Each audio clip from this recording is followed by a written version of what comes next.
Views expressed by Hoot and Holler storytellers do not reflect those of Blue Ridge PBS and may contain themes and language not suitable for all audiences. Viewer discretion is advised. Blue Ridge PBS and ECHO present Hoot and Holler, a live storytelling event recorded at the Historic Grandin Theatre in Roanoke, Virginia. How are y'all doing tonight? Well, it looks like I'm kicking this thing off, and we're going to go for it. Before I want to get started, I want to thank Lee and her amazing talent and how she guides us and these great storytellers, and of course the Grandin Theatre and their staff.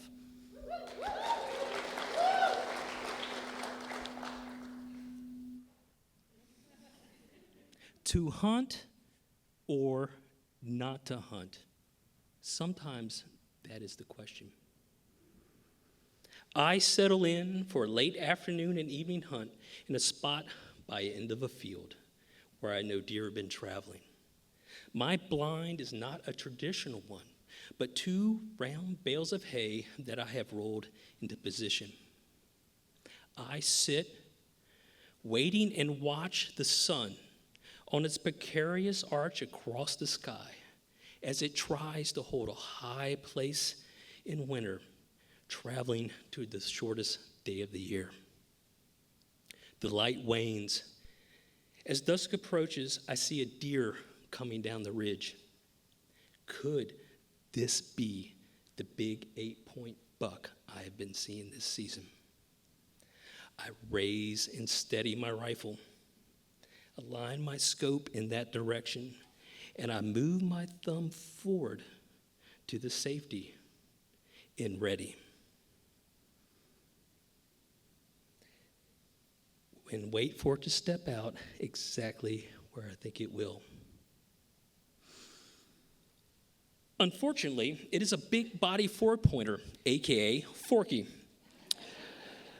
The buck moves along the tree line to my left, stopping occasionally to look at a doe decoy, trying to figure out if he should approach. Trying to, kind of like me as a young man at a party, or maybe at a bar, wondering if I should walk up to an attractive woman, but hesitate, either from shyness or from fear, or not wanting to get into an altercation from a male that has already claimed his territory. Okay. He drops down to the river out of sight, and I wait to see if another buck will follow his path. The Forky returns 40 yards in front of me, crossing the field and taking sideways glances at the decoy. I let him walk away. I head back in almost darkness of the very last light of day, returning to my campsite to enjoy a fire and dinner. A bright yellow 3/4 moon creeps above the neighboring hills, exchanging places with the sun. Prior to that, in the clear night sky, the Milky Way, constellations, and a few planets give me a celestial viewing just for me. The warmth of a fire, a full belly, and a cup of bourbon reminds me of the many great moments like this that I have spent with friends, family, and my wife. I wanted to share this with somebody. I decided to call my longtime friend and fly fishing mentor that I have known for 25 years, Patrick, who lives in Colorado and is more like a brother. I sit and we talk like we have many times around a fire about the night sky and what we have been doing.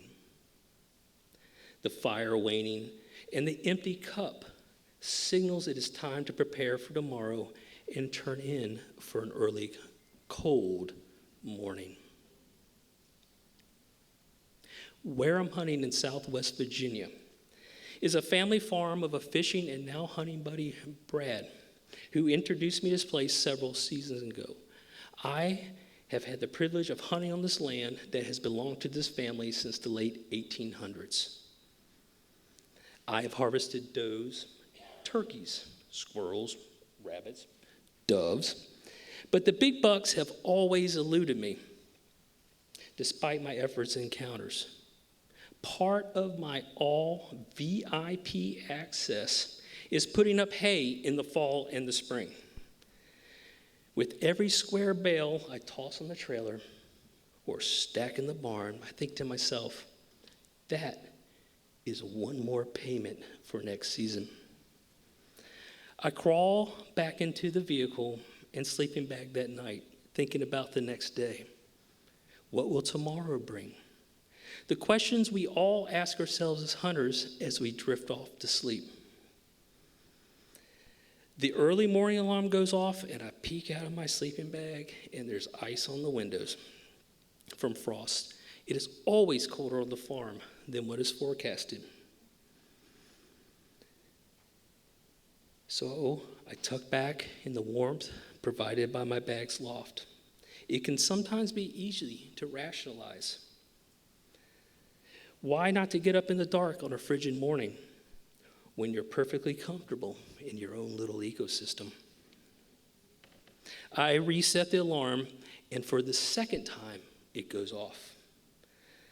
I lay there telling myself that the typical pattern for deer on these bright, moonlit nights is to be active, bed down early, and then start moving again in the later morning. During that time frame of my contemplation, I fall back asleep. I'm going to move this up here, but let me read. I awake at 7:30 a.m. to the sun starting to creep above the horizon once again to try and break through the cold. And a group of 5 blue jays pecking ice off my Xterra. This land has already generously given me 2 does to help sustain my friends and family, which provides me some sort of justification for my lack of motivation. I stuff my clothes into the bottom of the bag and gradually or reluctantly trade them for the protection it has provided. Coffee has now been brewed, and the requisite sitting in the chair, taken in the morning sunshine, is in process, while trying to decide whether to go down to a bottom stand for a mid-morning hunt. I take a short walk over a rise with my coffee, and 5 does cross a field. In the distance is a on cue around 8:30, like I thought they would. I turn and look back at my rifle laying in the gun case and cover the few short steps that takes me to get there. The wind has now picked up, blowing in their direction. But the chances of being winded and them running add another notch to my collection of excuses. I brew some coffee, then read an article in the Backcountry and English Journal. Finally, a decision has been made. This morning is going to be about enjoying the beauty of this place and reflecting on past adventures. The question of whether to hunt or not to hunt has been answered for today. Thank you.